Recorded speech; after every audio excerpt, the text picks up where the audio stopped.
Collegiate Esports is the future of this industry, and I believe that wholeheartedly. It is definitely something that the industry should be keeping an eye on. I think it's where all the next generations of talent, whether it's players, coaches, artists, I think all of it in the future is going to come from there.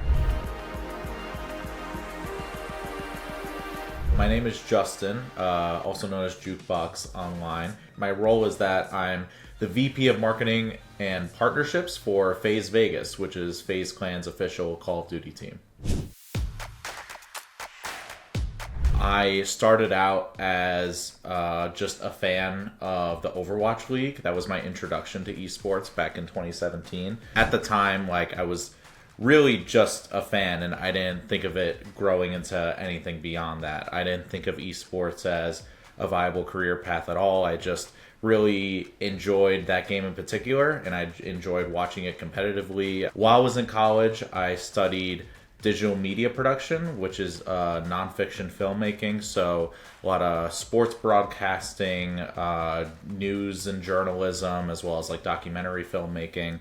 During the early years of my education, it was a very hands-on major where our school had the privilege of being partnered with ESPN. So whenever there was a football game or a soccer game or any other sports game, we would have the opportunity to be the actual camera crew and the people who ran the school's socials and edited their sizzle reels and made their graphics for the broadcast. So it was a very in-depth, hands-on major that I really loved. I was really just looking for something to do during the pandemic that could give me the hands-on experience that my major was giving me again. So I reached out to sign up for the Florida State Esports Club. And yeah, from there, I pretty much did everything I can to kind of get as hands-on with it as I could and really transfer the skills that I was learning in my education over to esports. And it was actually a lot easier than I thought it would be. A lot of the broadcast experience that I was learning with ESPN, a lot of that transferred over to OBS when you're doing in-game observing and managing the broadcast and developing graphic assets for the broadcast. That was all stuff that I had done before, and video editing. So it felt like very familiar territory for me, surprisingly. So from there, we worked really hard to develop Florida State Esports content and social presence for the couple semesters that I was there. We really did a lot to video recaps of matches that we played for that week. We did a couple of breakdown videos of different games that students were playing as education pieces for their parents, and it was all really fun, really fulfilling, and it was giving me exactly what I was looking for at that time. After graduating, time at FSU Esports came to a close. And I pretty much almost immediately found a job with NACE Starleague. I think they used to be Collegiate Starleague at the time. They picked me up because they saw that also in addition to Florida State Esports, I was doing a lot of volunteer work where I was volunteering in different Discord servers for esports as a caster. I was volunteering as an observer, an editor for different people. So I was pretty much just trying to volunteer as much as I can, get my name out there. And I didn't even think of it as networking at the time. It was more just, something for me to do, something to occupy my time. And yeah, I got the privilege of being their broadcasting content manager. After NACE, I was freelancing on my own for a little bit. And wasn't honestly finding that much success with it, but I still had that creative itch to do something in esports and continue developing my portfolio in the industry, and just keep making content because I just felt so passionately about it. I knew that at this point that this was where I wanted to have my career. That was when we connected about forming College Esports News, which was an awesome project, a volunteer project that we got all of our friends from Florida State Esports together, and we just wanted to create a centralized hub for everything that's going on in collegiate esports, because we've talked so much about how collegiate esports is great and it feels like it's thriving, but it also is so hard to follow at times. Like, we kind of wish that there was a Barstool Sports for esports kind of thing that we were trying to get off the ground, and we assembled a large team of volunteers that like felt the same way as us. And for that first year or so, we were really going at it and making content that collegiate esports fans grew to enjoy. I think we kind of like became that centralized hub for collegiate esports news in a lot of collegiate players' eyes, and that was really fun to see, and it was a really fulfilling creative process for me. At the time, I was still job hunting, and eventually I came across a LinkedIn post to be the creative director for Atlanta FaZe. I just submitted my resume and like didn't even think I would get it really. Didn't even really think about it afterwards. And then I had a first round interview and a second round interview, and before I even knew it, like they actually offered me the job, and I didn't really expect to get offered the job in the first place. I felt like I was super underqualified. Like, I never really had a full-time gig in esports before, and creative director's a lot of responsibility, and at the time, like, I didn't feel prepared for that kind of thing at all. But I just described to them all that I've done in esports so far, and the experience that I've had with College Esports News, and my freelancing job with NACE, and my volunteer experience before that, and they felt like I had what it took for that position. I have climbed up to be VP of Marketing and Partnerships, which is basically I run all of our marketing efforts. So everything we put out on socials, everything we do for marketing, every piece of content that we make, that's kind of, and all of those are efforts that kind of start with me, where me and my team kind of come up with the ideas of like campaigns that we want to do, and bringing them from ideation to fulfillment, and also just managing our relationship with our partners. So it's been a crazy journey, and it's a very fulfilling job. It's a job that takes up a lot of my time and bandwidth, but I don't regret any amount of time that I dedicate to it. So yeah, that's my journey. When I was acquiring all this experience and all these skills, I really struggled to actually figure out a way to convey everything that I've learned to employers. That was one of my biggest struggles, and why I struggled to find a job for so long. I had all of the stuff that I've been a part of on my website, but really consolidating that into a resume was very difficult, actually. And I eventually, I don't know how much I would recommend this to other people, but I actually did pay somebody to take all my experience, and basically I gave them a list of like, here's everything I want to include on the resume, but I don't know how to do it. And the gentleman that I hired, he was like really helpful in telling me exactly like what companies are looking for, what to cut out, what to keep, what keywords are really important. Like, he had something that I didn't even think about, was like, at the bottom of your resume, put a list of keywords. So that way, because most of the time, like, your resume is going to get fed through several like computer algorithms, like looking for things that are important for that employer before it even makes it in front of a person. So you just want to make sure that, like, even if your skills and your experience don't cover everything that is being looked for in that job per se, you want to make sure that those keywords are hit. The way I broke it down was I just broke it down based on my job, and then I had different bullet points for all the things that I managed and all the things that I accomplished.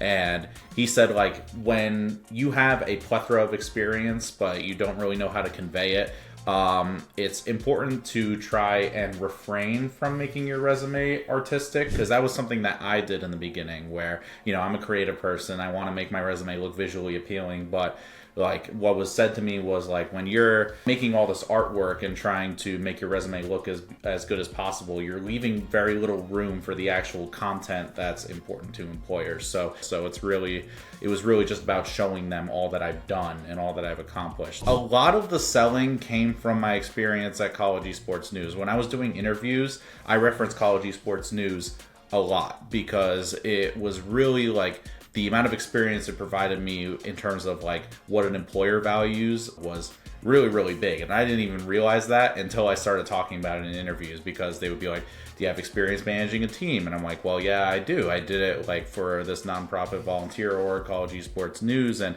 these are the amount of people I managed. This was the stuff that we did. And at College Esports News, we were making a lot of video content, a lot of short form content for TikTok, and we were making viral posts on Twitter. So I was using those as references when applying to employers and showing like, look, like I'm capable at making content that is not only good and eye-catching, but that other people like and that other people are watching. Look at all these views, look at all these impressions, and all of that stuff was stuff that was like really impressive to employers, because really all the other stuff that I've done was like really good experience and really good content, really good stuff for my portfolio that I could reference and bring to the table. But College Esports News was actually the only thing on my resume that I was able to really like quantify and say like, this is how many impressions I've gotten on social posts. This is how many views I've gotten. This is how much content I've made for this one organization. This is how often we did it. This is the team that I managed,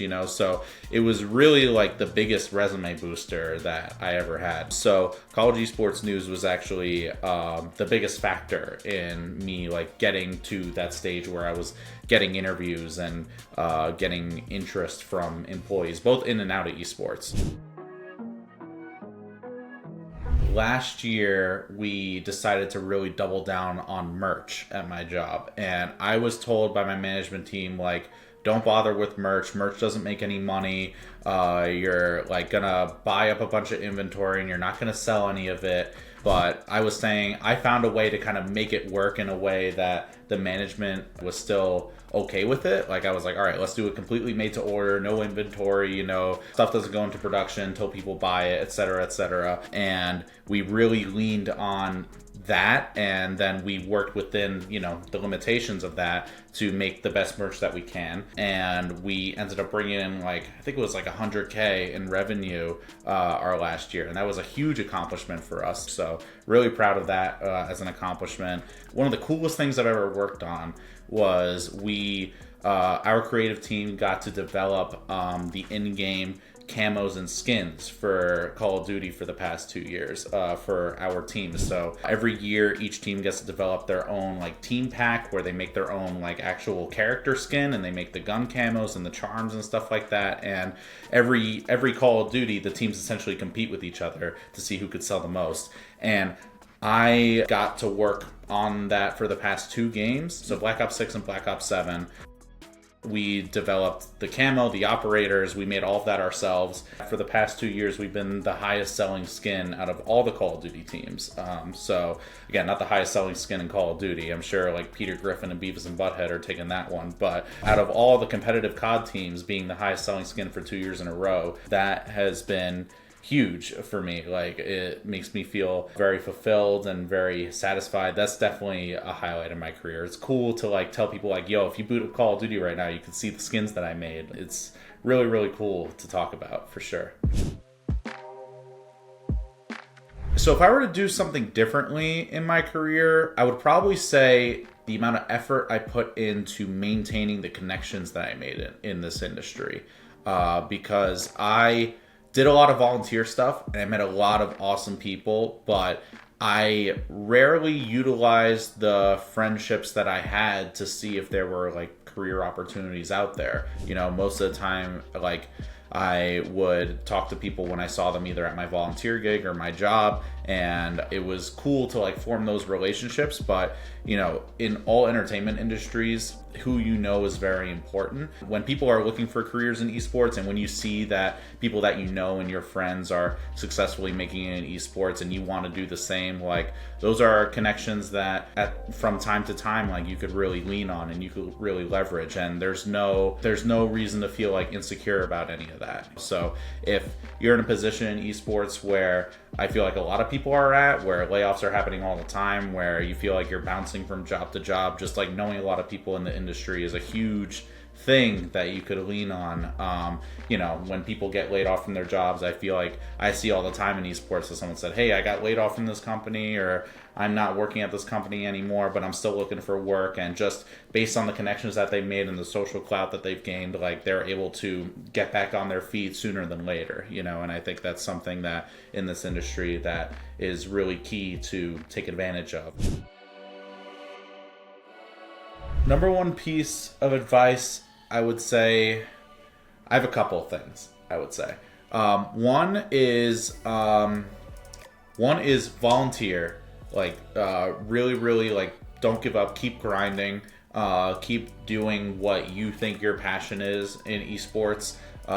Whether it's like being a caster, being an observer, being on the marketing team, social team, any of that. Just the more experience that you give yourself, the more appealing that you're going to look for employers. I would say just don't give up. I felt like giving up a lot of the time, and it actually ended up working out for me.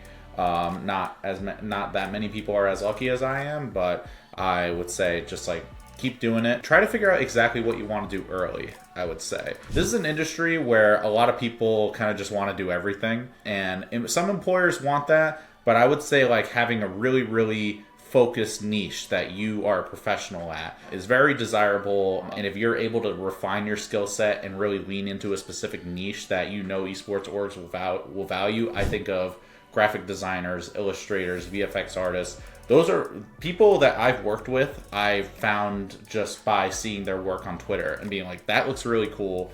I want to work with that guy. So I'd say if you're trying to pursue something creative in esports, really utilize social media. That's become a really, really big thing in this industry. And if you're looking for freelance work specifically, I would definitely lean on that as much as you can and try to really, really build your digital portfolio on socials.